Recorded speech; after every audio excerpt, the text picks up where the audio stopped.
साथियों नमस्कार। आज के वीडियो में हम मुंता निकालना सीखेंगे। मुंता ज्ञात करने की सबसे सरल विधि का उल्लेख करेंगे। सबसे सरल विधि को समझेंगे कि वर्षफल में मुंता कैसे निकाली जाती है, क्योंकि अन्य ग्रहों का उल्लेख जो है पंचांग में होता है, लेकिन मुंता का उल्लेख पंचांग में नहीं होता है। उसके लिए एक सरल सूत्र है। कौन सा है? स्वजन्म लग्नम प्रतिवर्ष एकम। जन्म लग्न से अर्थात जन्म लग्न और प्रत्येक वर्ष एक एक, यानी प्रत्येक वर्ष जो है एक एक राशि में मुंता घूमती है। मुंता भ्रम होता है, मुंता घूमती है।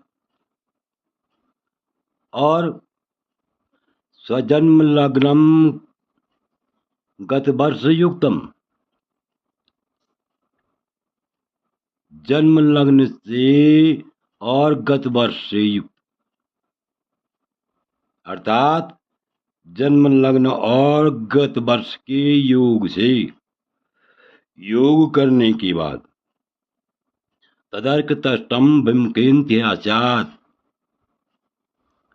मतलब यानी उसको 12 से भाग देना पड़ता है। यहाँ पर समझ रहे होंगे, सूत्र समझ रहे होंगे। इस श्लोक के अनुसार सूत्र है जन्म लग्न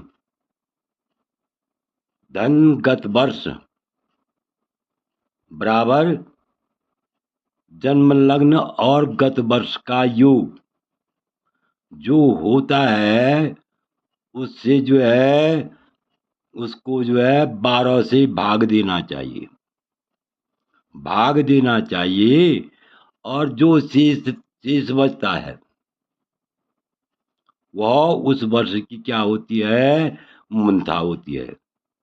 समझने की कोशिश कीजिए। यानी यहाँ पर जो है भावार्थ लिखा हुआ है, अपने जन्म लग्न से प्रतिवर्ष एक राशि में एक राशि के भोग से मुंता चलती है। एक राशि के भोग से क्या चलती है? मुंता चलती है। अर्थात एक राशि आगे मुंता चलती है।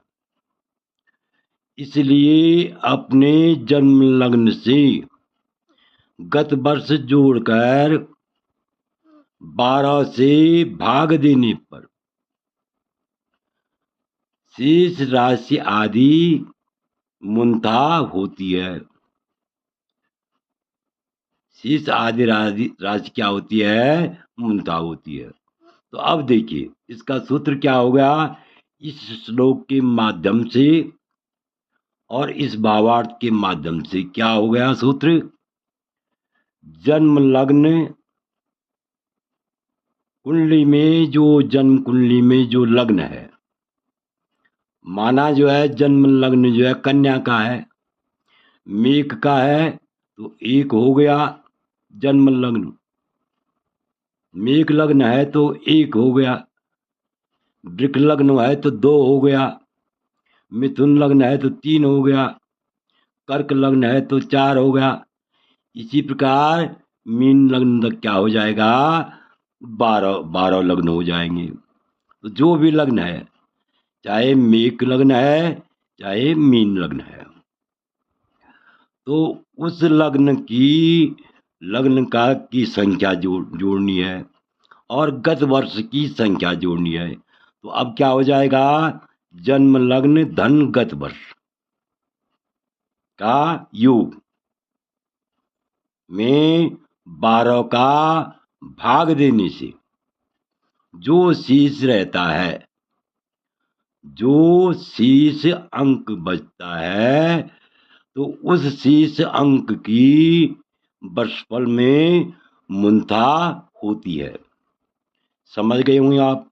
जन्म लग्न धन गत वर्ष का योग भाग दिया गया 12 और भाग देने पर जो शेष बचता है वह जो है क्या होती है, उस अंक के आधार पर वो राशि हो जाती है और उस राशि की मुंता हो जाती है। अब उदाहरण देखिए आप, उदाहरण समझिए। माना किसी का जन्म लग्न क्या है, 6 है, अर्थात कन्या लग्न है। तो कन्या लग्न का अंक क्या हो जाएगा, 6 हो जाएगा। और उसके बाद जो है गत वर्ष माना जो है कन्या लग्न की कुंडली है किसी की, गत वर्ष जो है 20 है, तो 20 यानी कन्या लग्न बराबर 6, धन गत वर्ष 20 कितना हो जाएगा 26। और 26 को क्या करेंगे, 12 से भाग देंगे तो 12 दूना होता है 24 और शेष रहता है कितना, शेष रहेगा वहां पर शेष रहता है 2, क्योंकि 26 है, यानी 20 6 जो है कन्या लग्न का अंक है और 20 गत वर्ष है, तो 20 से 26 हुआ। 26 को हमने 12 से भाग दिया तो 12 से भाग 2 बार गया।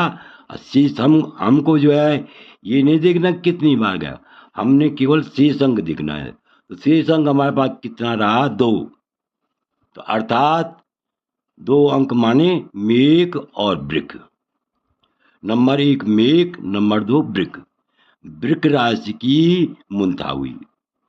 जातक की कन्या लग्न में 20 यानी 20वें वर्ष का अगर वर्षफल है तो इसको जोड़ने से शेष 2 रहता है, इसलिए वृक राशि की मुंता हुई। इसी प्रकार माना जो है किसी का जो है जन्म लग्न मकर का है, जन्म लग्न क्या है, मकर है, तो मकर का अंक हुआ 10 और किसी का गत वर्ष है 30, किसी का गत वर्ष क्या है 30, यानी उस मकर लग्न वाले जातक का जो गत वर्ष है वो जो है हमने गत वर्ष कौन सा निकाल रहे हैं, हम 30 वर्ष का वर्षफल निकाल रहे हैं। तो यानी मकर में जो है 10 अंक, मकर राशि जो है 10वें अंक की है और 10 में हमने जो है 30 वर्ष का गत वर्ष जोड़ा तो 30 से 10 कितना हुआ 40। 40 में हमने भाग दिया और भाग देने पर, भाग जो हमने दिया उस भाग देने पर जो है 12 दोना यानी जोड़, जो दोनों का जोड़ क्या हुआ योग 40 हुआ। 40 में हमने क्या किया 20 का यानी 12 का भाग दिया तो 12 36 होता है और शेष रहता है क्या, शेष रहता है 4। तो 4 माने मेघ वृक मिथुन कर्क, यानी चौथा क्या हुआ कर्क राशि हुई। तो कर्क राशि की शेष 4 रहा, इसलिए कर्क राशि की मुंता हुई। माना किसी जातक का, माना किसी जातक का